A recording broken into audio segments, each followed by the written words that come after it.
Mesdames et messieurs, bonjour et bienvenue sur Une Minute dans le Monde depuis le studio Rekiamadougou. Démarrons avec la Sierra Leone qui traverse une crise politique depuis les élections de juin dernier.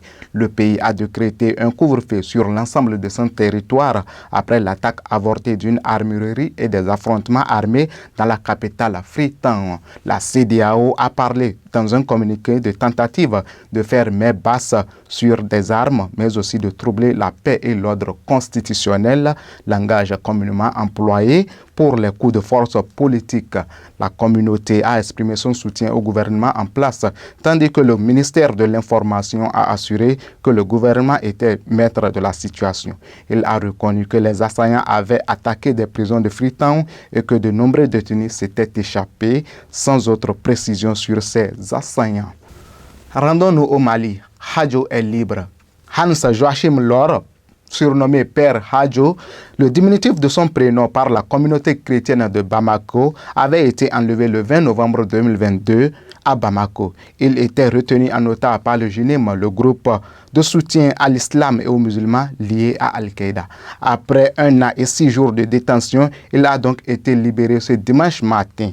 Aucun détail n'a encore filtré sur les circonstances de sa libération. Âgé de 65 ans et installé depuis une trentaine d'années dans le pays, ce prêtre allemand donnait des cours et vivait à l'Institut de formation islamo-chrétienne de Bamako, une institution engagée dans le dialogue interreligieux. Hans Joachim avait été enlevé alors qu'il s'apprêtait à prendre part à une messe dominicale. La croix qu'il portait autour du cou avait été retrouvée près de sa voiture à proximité de l'institut dans lequel il résidait. Officiellement lancé dans la course à la présidentielle en République démocratique du Congo depuis début octobre, le docteur Denis Mukwege a donné son premier grand meeting samedi à Bukavu, sa ville natale située dans l'est du pays. Le prix Nobel de la paix 2018 a promis de lutter contre la corruption et de mettre fin à la guerre, mettre fin à la famine.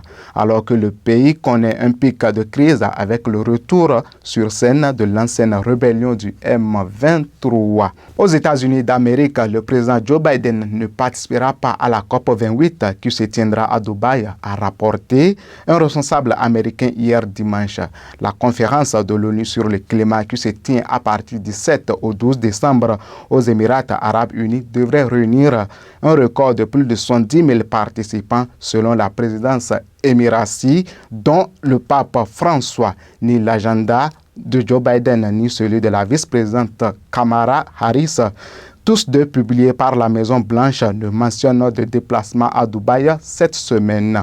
Il faut rappeler que le président Joe Biden s'était rendu à la COP26 du Glasgow en 2021, annonçant le retour des États-Unis sur la question de la lutte contre le réchauffement climatique, puis à la COP27 organisée l'an dernier à Sharm el-Sheikh en Égypte. Terminons cette session d'information par ce drame. En France, un homme s'est rendu hier 26 novembre au commissariat de police de Dieppe en Seine-Maritime où il a déclaré avoir tué ses 3 enfants selon le parquet de Créteil. Prévenus, les policiers d'Affortville se sont rendus à son domicile du Val-de-Marne. 2 décès sont confirmés à ce stade, a indiqué le ministère public. Les enfants ont été tués par une arme blanche selon une source policière. Le père avait été condamné pour violence conjugale en 2021 avec interdiction de s'approcher de sa femme et de ses enfants, indique une source proche du dossier qui précise que cette procédure avait été levée depuis qu'une garde alternée était en place. Selon le parquet, l'homme est en garde à vue et l'enquête ouverte en flagrance a été confiée à la police judiciaire. Ce sera tout pour aujourd'hui. Merci de nous avoir suivis. Bon début de semaine à vous.